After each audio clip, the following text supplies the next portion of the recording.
আইন শৃঙ্খলা বাহিনী এখন কাজ করছে না। যত ছোট লোক্যালিটিতে আপনি নির্বাচনে যাবেন তত জনগণের সম্পৃক্ততা বেশি। ববি হাজ্জাজ, যদি আপনার কাছে আমি আসি, অন্তর্বর্তীকালীন সরকারের পেছনে আসলে সবাই আমরা একটা সময় একমত ছিলাম।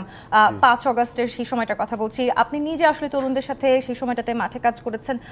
এক ধরনের খুব সুস্পষ্ট প্রতিপক্ষ তৈরি হচ্ছে, সেটিও আমরা দেখতে পাচ্ছি। বিশেষ করে নির্বাচনকে ঘিরে এই যে আসলে দুই ধরনের মতামত আসছে, সেটি আমরা একদম স্পষ্ট এখন আসলে বলতেই পারি। এই মতামত অনেকে বলছেন একদম বাস্তব ভিত্তিক নয়, এই মুহূর্তে আসলে কোনোভাবেই স্থানীয় সরকার নির্বাচন করার মতো যে সক্ষমতা সেটি আমাদের নেই।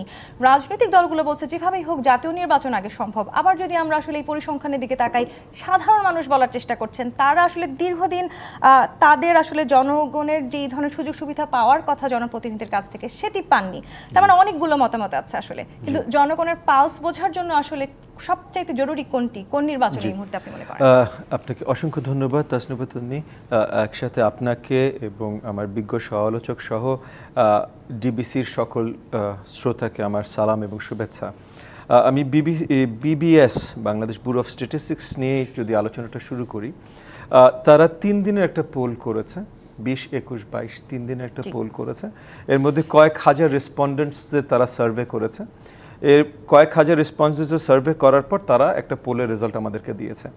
আমি প্রথম যে কথাটা বলবো যে অন্তর্বর্তীকালীন সরকারের যাই ভুল ত্রুটি থাকুক, আগামী নির্বাচিত সরকার যখন আসবে তাদের একটা বড় দায়িত্ব থাকবে বিবিএসের এখন দায়িত্বে কারা আছেন এবং তারা কি চিন্তা করে কিসে প্রভাবিত হয়ে আপনার আনসাইন্টিফিক র্যান্ডম ডেটা জনগণের ভেতরে বিভ্রান্তি সৃষ্টি করবার জন্য এভাবে প্রকাশ করছেন, এইটার একটা তদন্ত প্রয়োজন।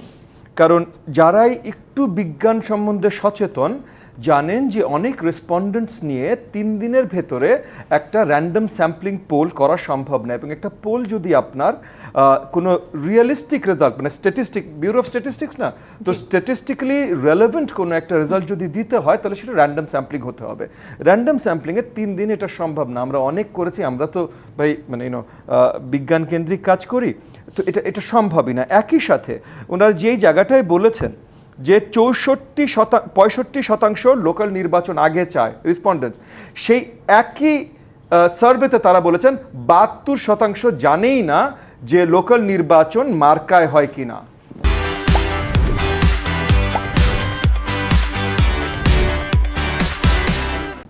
তো তাহলে তারা কাদেরকে পোলিং করেছেন, কিভাবে পোলিং করেছেন, এই সব কিছু প্রশ্নবিদ্ধ। এই পোলটার রেজাল্ট তো আমরা কোনোভাবেই রিয়ালিস্টিকলি নিতে পারি না, অ্যাকসেপ্ট করতে পারি না।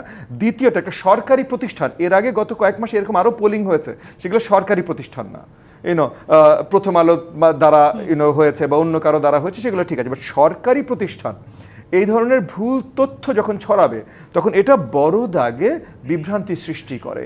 এইটা obviously investigation revision আনতে আসতে হবে।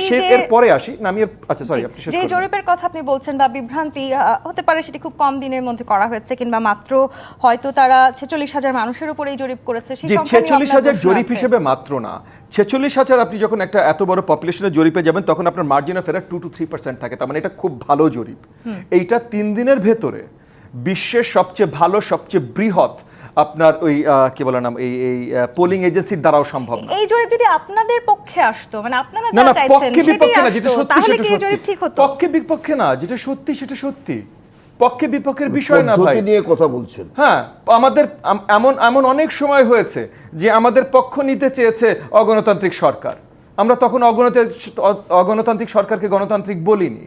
সো এটা পক্ষ বিপক্ষ না, যেটা সত্য সেটা সত্য। এই তথ্য এটা একেবারেই ভুল, এটা একেবারেই ভেজাল, এবং এটা যারা প্রেজেন্ট করেছে আগামীতে তাদের যেন সুষ্ঠু তদন্ত হয়, এইটার মানে আমি আস্থা রাখি আগামী সরকার সেটা করবেন, যদি আমরা যাই আমরা করব। এইবার আসি লোকাল ভার্সেস আপনার জাতীয় নির্বাচন। এখন লোকাল নির্বাচন যে জাতীয় নির্বাচনের আগে দেয়া যায় না তা না, প্রবলেমটা হলো যে দিলে যে প্রবলেমগুলো তৈরি হবে সেগুলো মোকাবেলা করার মতো শক্তি অন্তর্বর্তীকালীন সরকারের আছে কি না। লোকাল নির্বাচন যেই মানে লোকাল নির্বাচন তো অনেকগুলো, আপনার ইউনিয়ন নির্বাচন, আপনার উপজেলা নির্বাচন, আপনার পৌরসভা নির্বাচন, আপনার সিটি কাউন্সিল নির্বাচন, এই যে আপনি পুরো দাগে লোকাল নির্বাচনগুলোতে যখন যাবেন এগুলোতে লোকাল সম্পৃক্ততা বেশি। ওভারঅল স্পেশালি যত ছোট লোক্যালিটিতে আপনি নির্বাচনে যাবেন তত জনগণের সম্পৃক্ততা বেশি, 55 মিনিমাম 75, 80, 90% পর্যন্ত যায় অনেক সময়। তো এই যে এত বড় দাগে জনগণ যখন নির্বাচনে যাবে, এবং এখানে প্রতিদ্বন্দ্বিতা কেমন হবে, লোকাল নির্বাচনের ছবি যদি এর আগে আওয়ামী লীগ আমলে না, তার আগেও যদি দেখে থাকেন, প্রতিদ্বন্দ্বিতা খুবই শক্তভাবে হয়। সেই শক্ত প্রতিদ্বন্দ্বিতা কন্ট্রোল করার মতো সরকার থাকবে কিনা, আইন শৃঙ্খলা বাহিনী এখন কাজ করছে না। আপনি যদি বলেন যে নির্বাচনের সময় কাজ করবে, সেই নিশ্চয়তা আমরা সেই কোথায় নিশ্চয়তা পাবো? আপনি কোথায় পাবেন? আপনি যদি এখন জাতীয় নির্বাচনে যান, জাতীয় নির্বাচনের কাঠামোগতভাবে এটা আরো সহজতর নির্বাচন।